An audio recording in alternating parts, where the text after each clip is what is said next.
एक बार प्रेम से बोलेंगे ओम नमो भगवते वासुदेवाय। देखिए मित्रों, श्रीमद् भगवत गीता जी का आज हम तृतीय अध्याय करेंगे। इससे पहले 2 अध्याय कर चुके हैं, उनका लिंक आपको डिस्क्रिप्शन बॉक्स में मिल जाएगा। और जो हम अध्याय कर रहे हैं उनमें हम श्लोकों के सिर्फ अर्थ पढ़ रहे हैं। विस्तृत व्याख्याएं जो है बाद में जब अर्थ जान लेंगे उसके बाद में महापुरुषों की विस्तृत व्याख्याएं जो की गई हैं उनकी टीकाएं वो भी देखेंगे। तो शुरुआत करते हैं तृतीय अध्याय का। अर्जुन बोले, हे जनार्दन, यदि आपको कर्म की अपेक्षा ज्ञान श्रेष्ठ मान्य है तो फिर हे केशव, मुझे भयंकर कर्म में क्यों लगाते हैं? आप मिले हुए से वचनों से मेरी बुद्धि को मानो मोहित कर रहे हैं, इसलिए उस एक बात को निश्चित करके कहिए जिससे मैं कल्याण को प्राप्त हूँ। श्री भगवान बोले, हे निष्पाप, इस लोक में 2 प्रकार की निष्ठा मेरे द्वारा पहले कही गई है। उसमें से सांख्य योगियों की निष्ठा तो ज्ञान योग से और योगियों की निष्ठा कर्म योग से होती है। मनुष्य ना तो कर्मों का आरंभ किए बिना निष्कर्मता को यानी योग निष्ठा को प्राप्त होता है और न कर्मों के केवल त्याग मात्र से सिद्धि यानी सांख्य निष्ठा को ही प्राप्त होता है। निसंदेह कोई भी मनुष्य किसी भी काल में क्षण मात्र भी बिना कर्म किए नहीं रहता, क्योंकि सारा मनुष्य समुदाय प्रकृति जनित गुणों द्वारा परवश हुआ कर्म करने के लिए बाध्य किया जाता है।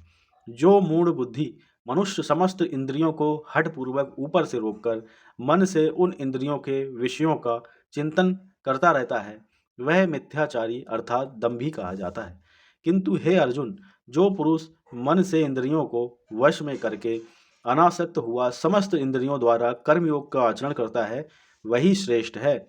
तू शास्त्र विहित कर्तव्य कर्म कर, क्योंकि कर्म ना करने की अपेक्षा कर्म करना श्रेष्ठ है, तथा कर्म ना करने से तेरा शरीर निर्वाह भी नहीं सिद्ध होगा। यज्ञ के निर्मित किए जाने वाले कर्मों से अतिरिक्त दूसरे कर्मों में लगा हुआ ही यह मनुष्य समुदाय कर्मों में बंधता है। इसलिए हे अर्जुन, तू आसक्ति से रहित होकर उस यज्ञ के निर्मित ही भली भांति कर्तव्य कर्म कर। प्रजापति ब्रह्मा ने कल्प के आदि में यज्ञ सहित प्रजाओं को रचकर उनसे कहा कि तुम लोग इस यज्ञ के द्वारा वृद्धि को प्राप्त हो और यह यज्ञ तुम लोगों को इच्छित भोग प्रदान करने वाला हो। तुम लोग इस यज्ञ के द्वारा देवताओं को उन्नत करो और वे देवता तुम लोगों को उन्नत करें। इस प्रकार निस्वार्थ भाव से एक दूसरे को उन्नत करते हुए तुम लोग परम कल्याण को प्राप्त हो जाओगे। यज्ञ के द्वारा बढ़ाए हुए देवता तुम लोगों को बिना मांगे ही इच्छित भोग निश्चय ही देते रहेंगे। इस प्रकार उन देवताओं के द्वारा दिए हुए भोगों को जो पुरुष उनको बिना दिए स्वयं भोगता है वह चोर ही है। यज्ञ से बचे हुए अन्न को खाने वाले श्रेष्ठ पुरुष सब पापों से मुक्त हो जाते हैं, और जो पापी लोग अपना शरीर पोषण करने के लिए ही अन्न पकाते हैं वे तो पाप को ही खाते हैं। संपूर्ण प्राणी अन्न से उत्पन्न होते हैं। अन्न की उत्पत्ति वृष्टि से होती है, वृष्टि यज्ञ से होती है और यज्ञ विहित कर्मों से उत्पन्न होने वाला है। कर्म समुदाय को तू वेद से उत्पन्न और वेद को अविनाशी परमात्मा से उत्पन्न हुआ जान। इससे सिद्ध होता है कि सर्वव्यापी परम अक्षर परमात्मा सदा ही यज्ञ में प्रतिष्ठित है। हे पार्थ, जो पुरुष इस लोक में इस प्रकार परंपरा से प्रचलित सृष्टि चक्र के अनुकूल नहीं वर्तता अर्थात अपने कर्तव्य का पालन नहीं करता, वह इंद्रियों के द्वारा भोगों में रमण करने वाला पापायु पुरुष व्यर्थ ही जीता है। परंतु जो मनुष्य आत्मा में ही रमण करने वाला और आत्मा में ही तृप्त तथा आत्मा में ही संतुष्ट हो, उसके लिए कोई कर्तव्य नहीं है। उस महापुरुष का इस विश्व में ना तो कर्म करने से कोई प्रयोजन रहता है और ना कर्मों के ना करने से कोई ही प्रयोजन रहता है, तथा संपूर्ण प्राणियों में भी इसका किंचन मात्र भी स्वार्थ का संबंध नहीं रहता। इसलिए तू निरंतर आसक्ति से रहित होकर सदा कर्तव्य कर्म को भली भांति करता रहे, क्योंकि आसक्ति से रहित होकर कर्म करता हुआ मनुष्य परमात्मा को प्राप्त हो जाता है। जनक आदि ज्ञानी जन भी आसक्ति रहित कर्म द्वारा ही परम सिद्धि को प्राप्त हुए थे। इसलिए तथा लोक संग्रह को देखते हुए भी तू कर्म करने को ही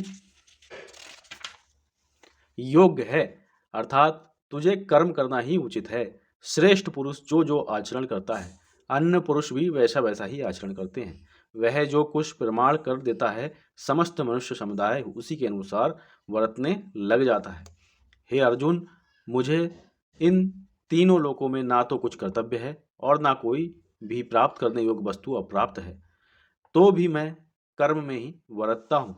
क्योंकि हे पार्थ, यदि कदाचित मैं सावधान होकर कर्मों में न बरतूं तो बड़ी हानि हो जाए, क्योंकि मनुष्य सब प्रकार से मेरे ही मार्ग का अनुसरण करते हैं।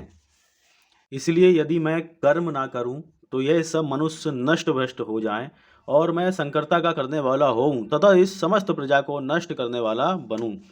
हे भारत, कर्म में आसक्त हुए अज्ञानी जन जिस प्रकार कर्म करते हैं, आसक्ति रहित विद्वान भी लोक संग्रह करना चाहता हुआ उसी प्रकार कर्म करे।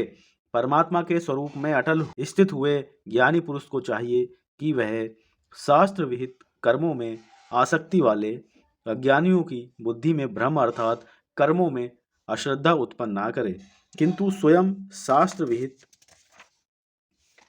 समस्त कर्म भली भांति करता हुआ उनसे भी वैसे ही करवावे। वास्तव में संपूर्ण कर्म सब प्रकार से प्रकृति के गुणों द्वारा किए जाते हैं, तो भी जिसका अंतःकरण अहंकार से मोहित हो रहा है, ऐसे अज्ञानी मैं करता हूँ ऐसा मानता है। परंतु हे महाभाव, गुण विभाग और कर्म विभाग के तत्व को जानने वाला ज्ञानी योगी संपूर्ण गुण ही गुणों में वर्त रहे हैं ऐसा समझकर उनमें आसक्त नहीं होता।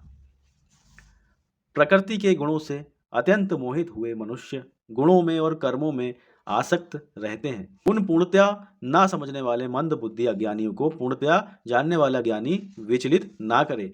मुझ अंतर्यामी परमात्मा में लगे हुए चित्त द्वारा संपूर्ण कर्मों को मुझ में अर्पण करके आशा रहित, ममता रहित और संताप रहित होकर युद्ध कर। जो कोई मनुष्य दोष दृष्टि से रहित और श्रद्धा युक्त होकर मेरे इस मत का सदा अनुसरण करते हैं, वे भी संपूर्ण कर्मों से छूट जाते हैं। परंतु जो मनुष्य मुझ में दोषारोपण करते हुए मेरे इस मत के अनुसार नहीं चलते हैं, उन मूर्खों को तू संपूर्ण ज्ञानों में मोहित और नष्ट हुए ही समझ। संपूर्ण प्राणी प्रकृति को प्राप्त होते हैं, अर्थात अपने स्वभाव के परवश हुए कर्म करते हैं। ज्ञानवान भी अपनी प्रकृति के अनुसार चेष्टा करता है, फिर इसमें किसी का हट क्या करेगा। इंद्रिय के अर्थ में अर्थात प्रत्येक इंद्रिय के विषय में राग और द्वेष छिपे हुए स्थित हैं। मनुष्य को उन दोनों के बस में नहीं होना चाहिए, क्योंकि वे दोनों ही इसके कल्याण मार्ग में विघ्न करने वाले महान शत्रु हैं। अच्छी प्रकार आचरण में लाए हुए दूसरे के धर्म से गुण रहित भी अपना धर्म अति उत्तम है। अपने धर्म में तो मरना भी कल्याणकारक है और दूसरे का धर्म भय को देने वाला है। अर्जुन बोले, हे कृष्ण, तो फिर ये मनुष्य स्वयं ना चाहता हुआ भी वलात लगाए हुए की भांति किससे प्रेरित होकर पाप का आचरण करता है। श्री भगवान बोले, रजोगुण से उत्पन्न हुआ ये काम ही क्रोध है। ये बहुत खाने वाला अर्थात भोगों से कभी ना आघाने वाला और बड़ा पापी है। इसको ही तू इस विषय में बैरी जान। जिस प्रकार धुएं से अग्नि और मैल से दर्पण ढका हो जाता है तथा जिस प्रकार जेर से गर्भ ढका रहता है, वैसे ही उस काम के द्वारा ये ज्ञान ढका रहता है। और हे अर्जुन, इस अग्नि के समान कभी ना पूर्ण होने वाले काम रूप ज्ञानियों के नित्य वैरी के द्वारा मनुष्य का ज्ञान ढका हुआ है। इंद्रियां, मन और बुद्धि ये सब इसके वास स्थान कहे जाते हैं। ये काम इन मन, बुद्धि और इंद्रियों के द्वारा ही ज्ञान को आच्छादित करके जीवात्मा को मोहित करता है।